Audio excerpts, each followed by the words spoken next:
বলিউডের ইতিহাসে সাহসী পদক্ষেপের জন্য আলাদা জায়গা ধরে রেখেছেন নলিনী জয়ন্তের নাম। 1950-এর দশকের রক্ষণশীল সমাজে যখন নারীর পোশাকের স্বাধীনতার ধারণা ছিল খুবই সীমিত, সেই সময়েই পর্দায় প্রথম বিকিনি পরেছিলেন নলিনী জয়ন্ত। যদিও শর্মিলা ঠাকুর, জিনাত আমান, হেলেন বা পারভিন ববি সবাই সাহসী অভিনয়ের জন্য পরিচিত ছিলেন, তবে প্রথম বিকিনি দৃশ্যের কৃতিত্ব নলিনী জয়ন্তের।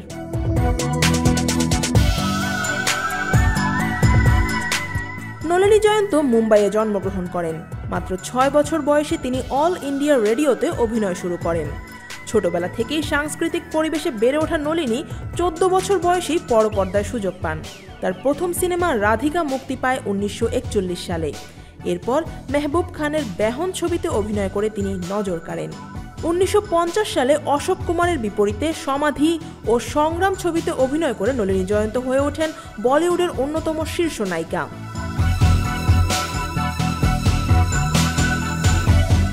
তার আত্মবিশ্বাসী উপস্থিতি, চোখে পড়া সৌন্দর্য এবং পর্দায় সাহসী চরিত্র চিত্রণ তাকে বিশেষ করে তোলে। পরবর্তী দশকে তিনি জলপরি, কাফিলা, নওবাহার, লকিরেন, মিস্টার এক্স, শেরু এবং তুফান মে পেয়ার কহা সহ একাধিক হিট সিনেমায় কাজ করেন। বিশেষ করে দেব আনন্দের সঙ্গে রাজ খোসলার কালাপানি ছবিতে অসাধারণ অভিনয়ের জন্য নলিনী জয়ন্ত ফিল্মফেয়ার পুরস্কার লাভ করেন।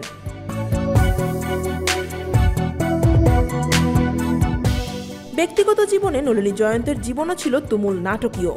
কৈশোরেই প্রথম বিয়ে করেন পরিচালক বীরেন্দ্র দেশাইকে, যার কারণে পরিবার থেকে ত্যায্য হন। পরে অশোক কুমারের সঙ্গে তার সম্পর্কের গুঞ্জন শোনা যায়, এমনকি নেপালে পালিয়ে যাওয়ার পরিকল্পনা করেছিলেন বলে খবর ছিল।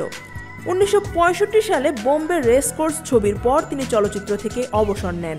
18 বছর পর 1983 সালে অমিতাভ বচ্চনের নাস্তিক ছবিতে মায়ের চরিত্রে ফিরে আসেন, কিন্তু পরবর্তীতে আফসোস প্রকাশ করেন।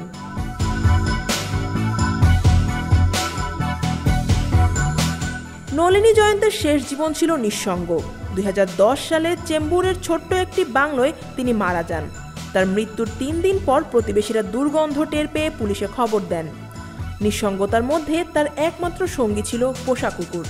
বলিউডের সাহসী নায়িকা হিসেবে নলিনী জয়ন্তের জায়গা আজও অনন্য। পর্দায় প্রথম বিকিনি দৃশ্যের মাধ্যমে তিনি ভেঙেছিলেন নারীর স্বাধীনতা সীমিত থাকা এক সমাজের রক্ষণশীলতা। সাহস, সৌন্দর্য এবং অভিনয় দক্ষতার সমন্বয়ে তার নাম ইতিহাসে অম্লান হয়ে আছে।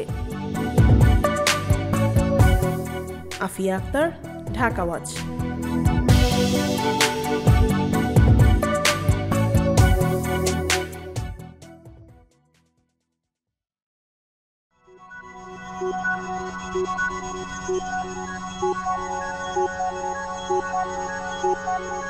Thank you.